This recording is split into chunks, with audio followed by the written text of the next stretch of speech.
on WWN 92.5 FM, 1340 AM, and the Gainbridge Ball State Cardinals Sports Network. Welcome to This Week in Ball State Sports, highlighting the Cardinal teams, administration, alumni, and community.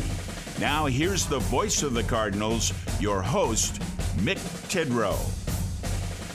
Week 2 of This Week in Ball State Sports on WMUN 92.5 FM, 1340 AM is here. After the show's done, you can catch us on all of your podcasting platforms to listen to a replay of this show.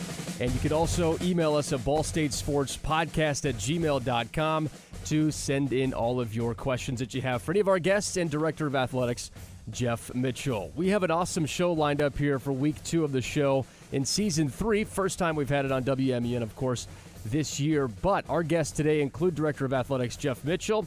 He'll be our final guest, and soccer star Addie Chester on the Ball State soccer squad also joining us. But first up, head coach Mike Uremovich from Ball State football. Coach, appreciate your time before you get out to practice again this week.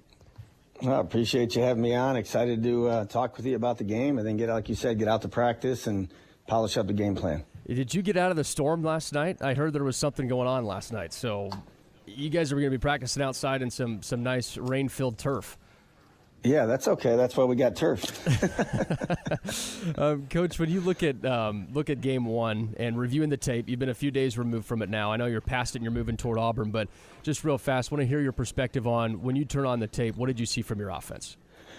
Well, offensively, there's a couple times that we weren't great in protection, which obviously we got to shore up, and there's a couple times we got physically beat, which is going to happen in football.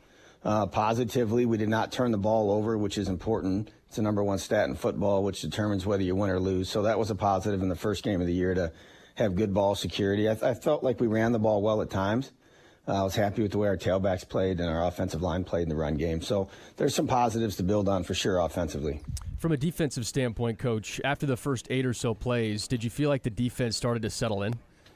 They did. They settled in, and they adjusted to the speed of what Purdue had at wide receiver. And, there was a stretch there where I thought the defense played pretty good football, and obviously we got to be way more consistent in all three phases of the game, offense, defense, and special teams. But same with the offensive side of the ball. There's some positives on defense. Some guys really showed us what they can do, and I thought we tackled relatively well, too, for the first game of the year. It's something you always worry about is missing tackles, and we got the ball down when we had opportunities. Well, you talked about the iPads and the usage on the sidelines for that. Is this one of those games where your defense was able to come together, work on that real fast, and then go back out there and feel like they made those adjustments right?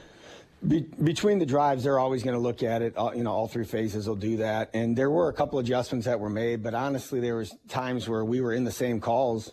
We were just executing them better. Our DNs weren't losing contain.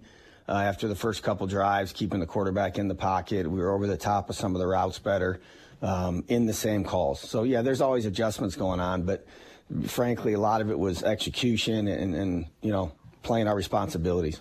Coach, in your press conference on Monday, you said something that really stuck out to me about quarterbacks who can run and pass. And in the case of Kyle Kelly, he's that dual-threat quarterback. And you said a lot of those types of quarterbacks get hurt more when they're passing or trying to make a play in the passing game on the run because – when they start to take off as a runner, they are like a running back and they protect themselves.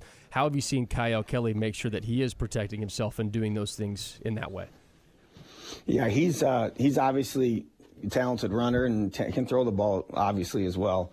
But when you're running the quarterback on designed runs, they're in a running back mindset. So they are getting ready to protect themselves, or like we said in the press conference, when they decide to pull the ball down and run. They're also in a running demeanor, and they're good. Where you worry about the quarterbacks, from my experience, has been when they're in the pocket throwing the ball, getting hit, because they're not defending themselves at that point. They're looking downfield. They're looking somewhere else. So, I thought he did a nice job Saturday of extending some plays. We had called a trick play that they covered that he ended up making a few guys miss and getting a first down on. I was happy with his decision-making on Saturday of when to run and when to throw the ball. Head coach Mike Uremovich joining us on This Week in Ball State Sports. Don't forget, subscribe on all of your podcasting platforms. Send in your questions to ballstatesportspodcast@gmail.com. Coach, when you're looking at who some of these leaders are on the team. We've talked a lot about Kyle Kelly, Darren Conley, but after a loss against Purdue and in this week of preparation, who else has been standing out as a vocal leader to be able to help this squad move on to week 2? We actually have a big group of seniors. And as a whole, that's a group that we don't have like a leadership council or captains or anything like that, because I don't want to designate certain people as leaders, because anybody can be a leader if they're doing things right. But I really feel like our seniors have done a good job this week of getting right back to work and and trying to improve our football team. I mean, our goal is to get better every week. Whether we win or lose the previous Saturday, yeah, that's important. We're playing to win. But whether you won or lost the game, we have to come in on Sunday and fix all the mistakes that we can fix and emphasize the positives and then move on to the next opponent. So I've been happy with the guys and the way that they've moved on from the game, because it is tough. You put a lot into it, man. You put a lot into it. And every Saturday you go out there and you put it on the line, and obviously you want to win. And when you don't, it's tough. So we had to get back in here and get to work on Sunday. You talk about not winning being tough, and you've also talked about adversity when it strikes. You have to find a way to rebound. You talked about that pretty well in the Sports Link Together documentary. When that happens, when adversity hits, what's your approach as a head coach on how to teach student athletes to handle adversity at this level? We're just constantly talking to them, in terms of football, is playing the next play. And that's whether it's an adversity happens, it's a negative play, or let's say it's a positive play and we score a touchdown or get a big gain on offense or have a big kick return. That's all great. You executed on that play, and now you have to play the next play. It's really no different than in life. These guys are going to face challenges the rest of their lives, and when something bad happens in your life, you got to learn from it, and you got to move on and try to make the best of the situation that you're in. You can't dwell on the negative stuff that just happened. You got to learn from it, and you can't make mental mistakes in the game of football. But when you do make one, that can't beat you for the next 3 plays. It's got to be done. You got to move on to the next play. Head coach Mike Uremovich of Ball State football joining us on This Week in Ball State Sports. Coach, it's week 2. The team's back on the road going to take on the Auburn Tigers. They picked up a 38-24 victory on the road against Baylor. They ran for 300 yards of the offensive side. When you turn on the tape from their offense, what do you see? Very, very talented quarterback. Very talented quarterback. He was the high school national player of the year coming out of high school. Transferred into Auburn this year, and they ran the ball for a ton of yards. They're a heavy RPO offense, so they ended up running the ball because that's what Baylor was giving them. Baylor was keeping their safeties back and making them hand the ball off instead of pull it and throw it. And he also made several plays with his feet on designed pass plays. One of them was a draw, but the rest of them were pass plays in which Baylor did a nice job of covering him up, but everybody had dropped out in coverage, and he had some big runs. So he's as good as quarterback as we're going to see. He's probably one of the better ones in the country. So we got to keep him in the pocket when they do try to throw the ball, and then we got to get him down on the ground when he decides to run it, because he's talented with his feet. That's Jackson Arnold, the Oklahoma transfer, in his first year with the Auburn Tigers. Coach, you talk about how trying to keep him in the pocket. They've also got 2 wide receivers that are on the Blitnikoff watch list. When you've got a quarterback that is a dual threat that you want to keep in the pocket, how do you contain that and then also worry about those wide receivers? And that's why they're really good offense. And I mean, you got to pick your poison. You got to say, are we going to try to double these 2 guys and know that the quarterback might run the ball some, or are we going to single our DBs up on those receivers and try to get after the quarterback? And obviously within a game plan, we're going to be able to do both and have the ability to do both. And you just got to kind of see how the game's going and see, how much of each one you want to do. But I don't think you can go into the game and say we're going to play man all day. Yeah. I also don't think you can go in the game and say we're going to drop 8 all day. We got to see how they're going to attack us and then see what calls we want to make from there. We talk about their offense, but Coach, when you turn on the defensive tape for Auburn, what do you see there? Very talented, very long, very fast. There's multiple NFL players on their defense, and they have good players everywhere. But if you watch that Baylor game, their defensive line dominated that game. They dominated Baylor's offensive line in the run game and in the pass game. And that's where it all starts anyways. So it's what we're doing, trying to run the ball and in our pass protection. We've got to hold up on the offensive line against their front, because they're going to play a bunch of guys, kind of similar to what we want to do. But they're dynamic up front. You talk about their defensive line. You just mentioned Ball State's offensive line. How would you assess where the O-line was at after 1 week? Like I said, I was happy with several things they did, and some of the mistakes that we made are very correctable. And there's a couple times that we just got beat physically, and that's going to happen in football. I don't care who you're playing. You're not going to win every rep physically. Our focus this week has been on to make sure that we're 100% assignment sound. We're not busting in protection. We're not busting in our run schemes. We're not busting in the defensive backfield. We're not busting on the D-line with contain.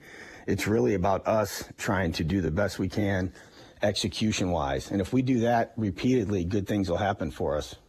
Head coach Mike Uremovich joining us on This Week in Ball State Sports. He's moments away from stepping out of his office and going to practice on a Thursday morning. Coach, we'll let you get to it. Appreciate your time as always. Thank you. No problem. See you down there. That's head coach Mike Uremovich, Ball State football, joining us here on This Week in Ball State Sports. We have a lot more coming up on this show in the next 20 minutes. We'll sit down with Addie Chester, Ball State soccer star. That's next. And Director of Athletics Jeff Mitchell wraps up the show with us today on September 4th. Yes, we are in September, Ball State Cardinals fans. Addie Chester coming up next on This Week in Ball State Sports. Sometimes it's not the moment. It's the moment before the moment. The moment you make a choice. The moment you take control. The moment only you can own. Gainbridge lets you invest on your terms. So you're not only in charge of this moment, but all the moments to come. Start investing now.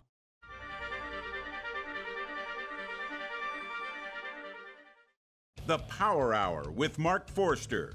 The big question with the Indianapolis Colts, is this really a quarterback competition between Anthony Richardson and Daniel Jones? To me, if this is truly going to be a competition, then they will take this all the way up through training camp where Anthony Richardson and Daniel Jones will split the reps. If there's any sort of dead heat, the tie is going to go to Anthony Richardson. Weekday afternoons from 4 to 5 on WMUN Muncie.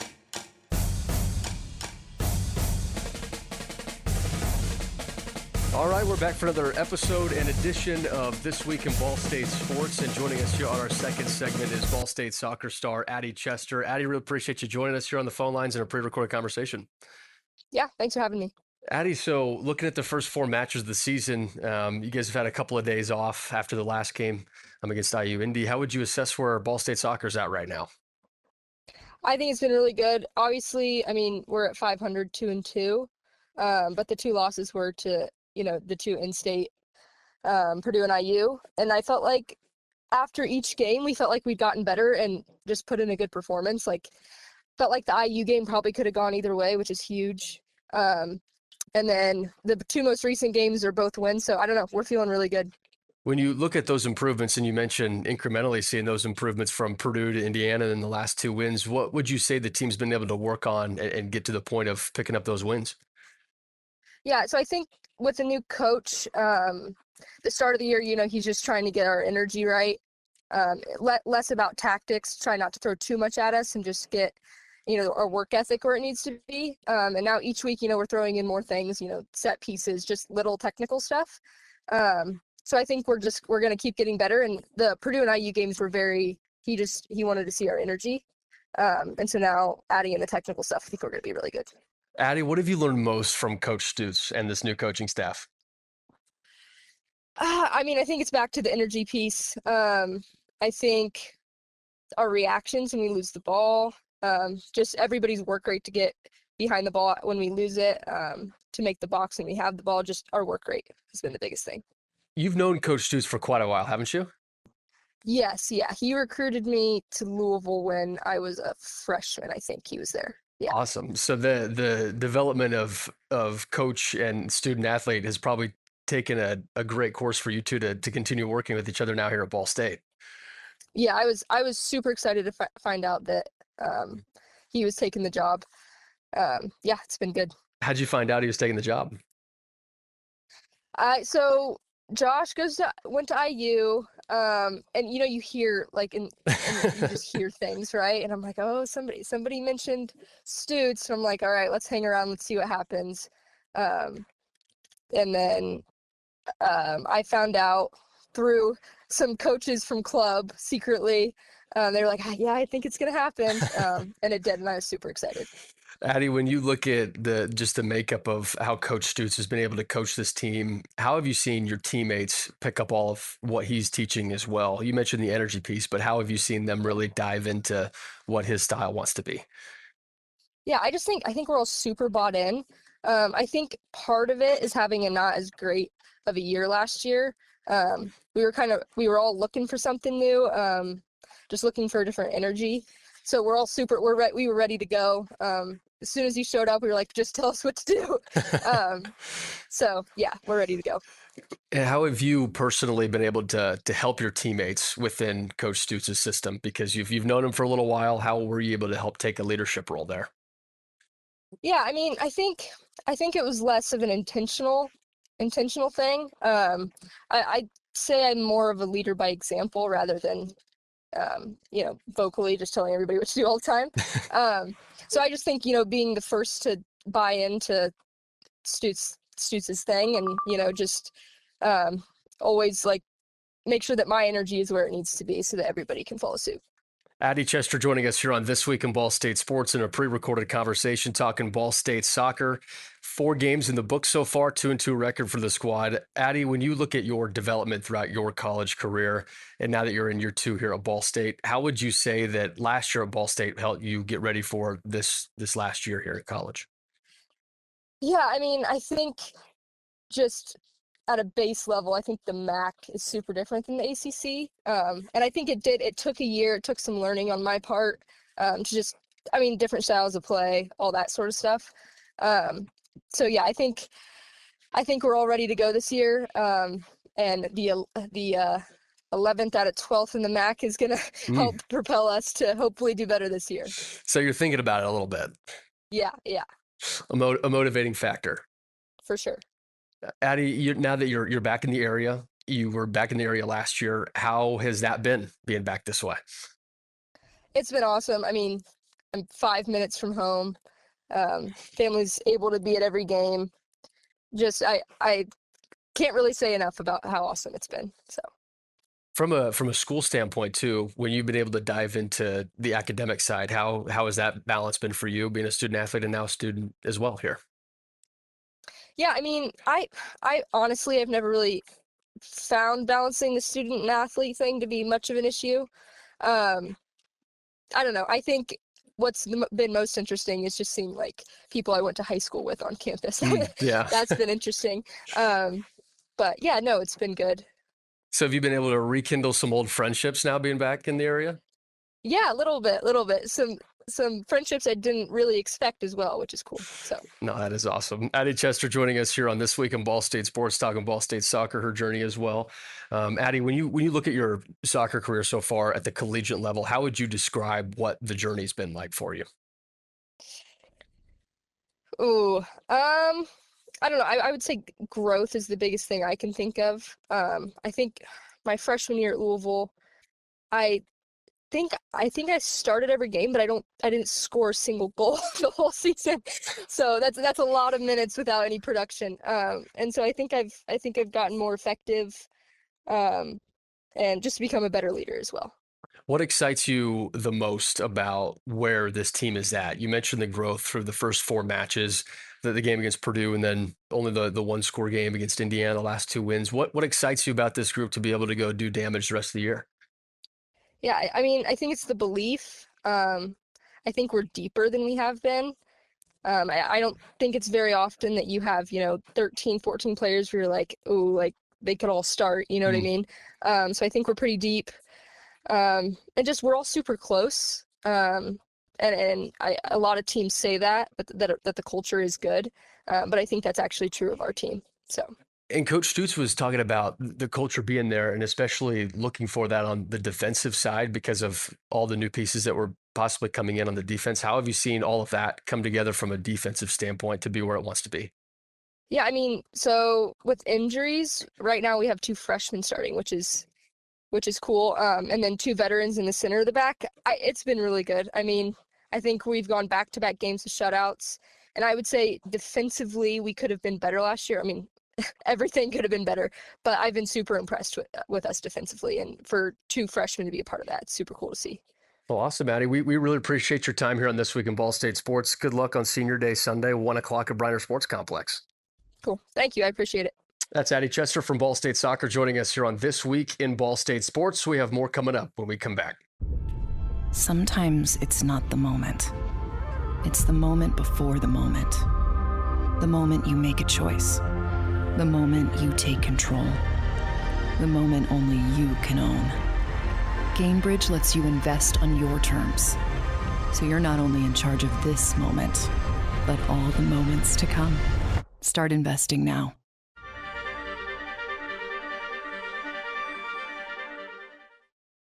$80 million listeners depend on AM radio to always be on, delivering news, sports, talk, traffic, and weather reports you can trust.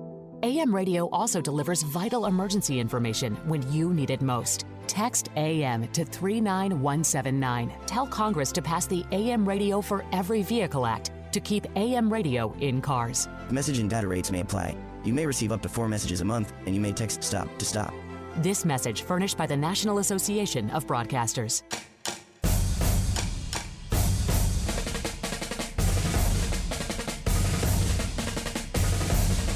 And we're back on This Week in Ball State Sports, our final segment of Week 2 of the show here on WMUN 92.5 FM, 1340 AM. And don't forget, you can listen to this back on wherever you get your podcasts. This Week in Ball State Sports is all you have to search. Make sure to send us your questions for Director of Athletics Jeff Mitchell each and every week at ballstatesportspodcast@gmail.com. Speaking of Director of Athletics Jeff Mitchell, Jeff is on the line with us live here on WMUN. Jeff, appreciate you joining us as always. Thank you. Good morning, Mick. Happy to be here. Jeff, who decided to put you in the last segment after you being first every episode last year? What's up with that? Well, I just credit Mick Tidrow. Leslie Griffin, our producer, was like, no, we need to put Jeff back at the front, but I don't know. We had to shuffle things around with Coach U, so I apologize on that behalf. That is all good. I appreciate the opportunity to be on with you. Jeff, when we look at Week 1 of the Ball State football season against the Purdue Boilermakers, how would you assess where Ball State football is at right now? Well, I think we're still in a very much a learning phase and a developmental phase. Look, when you're playing a top 10 team or a Big Ten team, and now we're going to play in the SEC, you are putting significant challenges ahead of you, and there is an element to where, look, we're going to go and we're going to learn about our football team. We're going to play at a high level and learn to play at a certain standard, which can help us down the line. And talking to Coach Uremovich, and he may have mentioned this during the interview, he wants to grade our guys based on doing their assignments and executing all 3 phases of the game. And I think we fell shy of doing that in Week 1, left some points on the board, and just didn't do some things that he wanted to see. And so that's been the emphasis this week, of going into a toughened environment and being better in Week 2 than we were in Week 1 against stiff competition. But I do believe there's a developmental aspect to playing these games, and certainly within the Mid-American Conference and other Group of 6 conferences, there's the financial benefit as well of playing these games, but giving these guys the opportunities to compete in large stadiums against stiff competition is really important for their growth, and that's what we're wanting to accomplish, is to put those guys in a situation where they can be really competitive, not only in these type of games, but also down the line in conference play and the rest of non-conference. So we're looking forward to the challenge going down to the Plains and playing Auburn this weekend. You mentioned the financial benefits of playing teams like Purdue and Auburn. What is your philosophy on the financial benefits, the opportunity for those players, and then also trying to win games and make sure that the team's in a good spot? Well, it's a balance.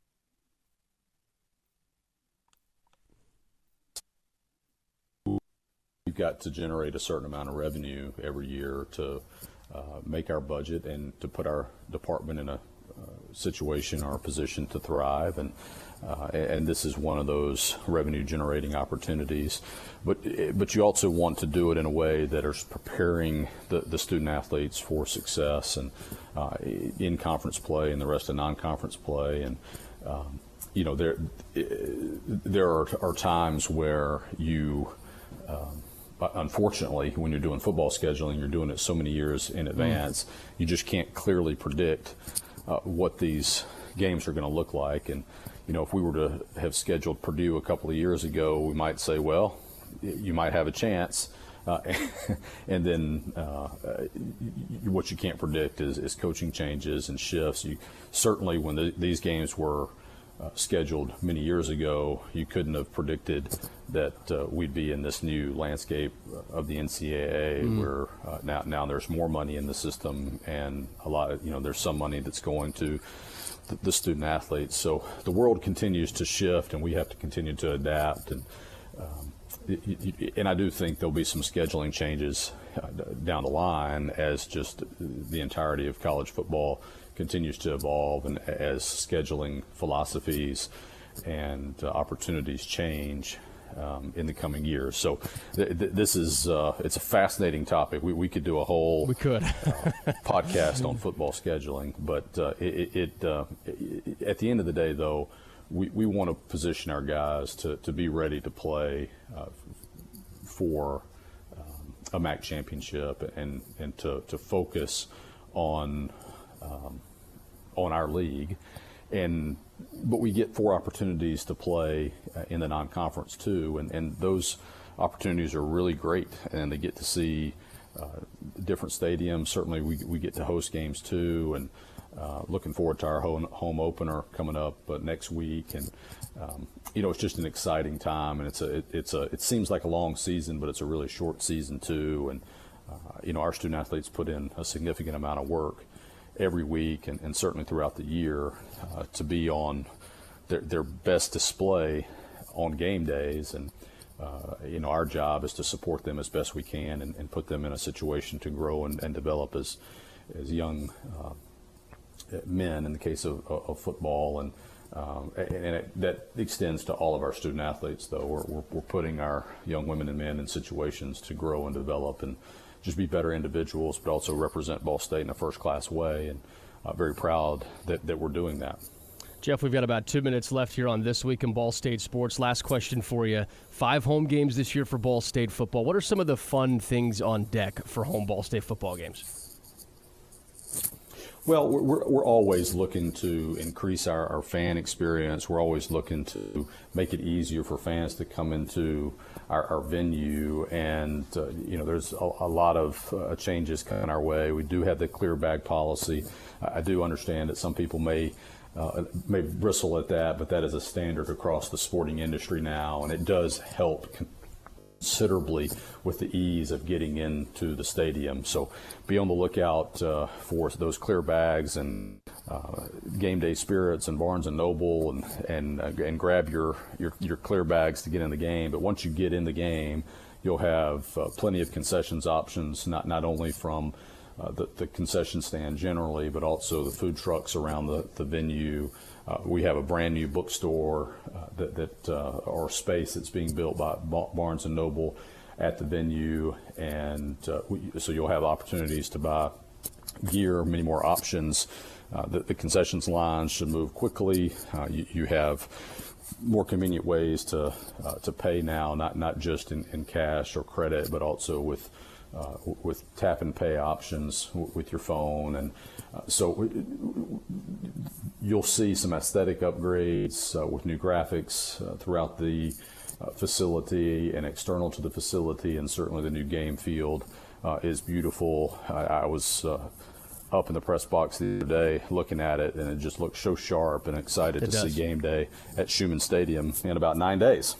That's coming up fast. 9 days away. Ball State football hosts its first home game against New Hampshire. 2 o'clock family weekend. Jeff, appreciate your time as always. Thank you so much for joining This Week in Ball State Sports.